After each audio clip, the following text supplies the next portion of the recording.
Hello' নমস্কাৰ সকলোকে মোৰ পেজ ফিনেন্সিয়েল ইণ্ডিপেণ্ডেন্সলৈ সকলোকে স্বাগতম জনাইছোঁ। আজি আপোনালোকৰ লগত মিউচুৱেল ফাণ্ডৰ ওপৰত কথা পাতি গৈছোঁ। মিউচুৱেল ফাণ্ডত কিয় ইনভেষ্ট কৰিব লাগে তাৰ আগতে কৈ লওঁ, মই এজন MFIN registered mutual fund distributor হয়। তো আহক এতিয়া মূল বিষয়বস্তুৰ ওপৰত কথা পাতোঁ। মিউচুৱেল ফাণ্ডত কিয় ইনভেষ্ট কৰিব লাগে।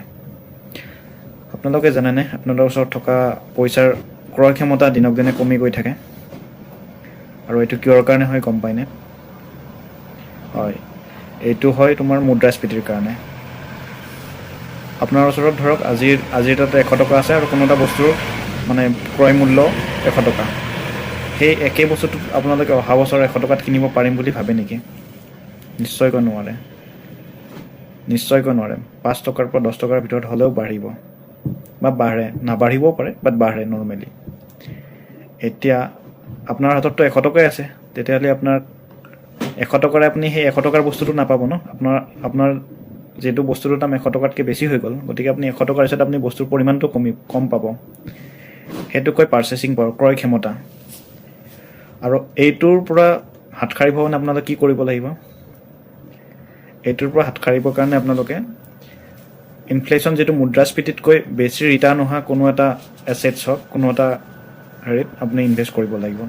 সেইটো আপোনাৰ FDও হ'ব পাৰে, মিউচুৱেল ফাণ্ডো হ'ব পাৰে, বণ্ডো হ'ব পাৰে।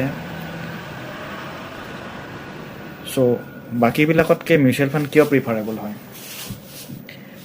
বাকীবিলাকতকৈ মিউচুৱেল ফাণ্ড প্ৰিফাৰেবল হোৱাৰ কাৰণটোৱে মিউচুৱেল ফাণ্ডত অন এন এভাৰেজ হিষ্ট্ৰিকেলি মানে যিমান আজিৰ ডেটত আছে লং টাৰ্ম ইনভেষ্টমেণ্টত 12ৰ পৰা 15% অন এন এভাৰেজ ৰিটাৰ্ণ আহে।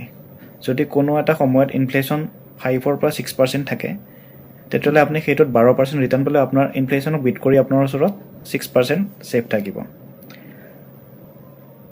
তো সেইটো কাৰণে মিউচুৱেল ফাণ্ডত ইনভেষ্ট কৰিব লাগে। আহক আৰু এটা উদাহৰণৰ সৈতে গম পাওঁ মিউচুৱেল ফাণ্ড কিয় ইনভেষ্ট কৰিব লাগে। মিউচুৱেল ফাণ্ডত ইনভেষ্ট কৰাৰ আৰু 2-3টা কাৰণ আছে। এটা হ'ল মিউচুৱেল ফাণ্ডত আপোনাৰ কম্পাউণ্ডিঙৰ যিটো মানে ধাৰণা আছে, সেইটোৱে কাম কৰে। আপুনি মানে প্ৰথমতে কম্পাউণ্ডিঙৰ ক্ষমতাত নাপাওঁ, কম্পাউণ্ডিং ষ্টাৰ্ট হ'বৰ কাৰণে অকণমান সময় লাগে। তো সেইটো এটা থাকিলে। আৰু মিউচুৱেল ফাণ্ড যিটো মিউচুৱেল ফাণ্ডৰ মেনেজমেণ্ট ছিষ্টেম হয়, সেইটো হ'ল প্ৰফেচনেল।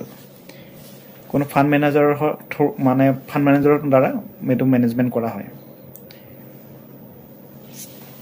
ডাইভাৰ্চিফিকেশ্যন বুলি ক'লে আপোনালোকে বুজি নাপাব, এইটো একটা বিভাজন হয়। এইটো ডাইভাৰ্চিফিকেশ্যন ইয়াতে ষ্টকত ইনভেষ্ট হয়, বণ্ডত ইনভেষ্ট হয়, লগতে গভৰ্ণমেণ্ট বণ্ডত ইনভেষ্ট হয়, গ'ল্ড।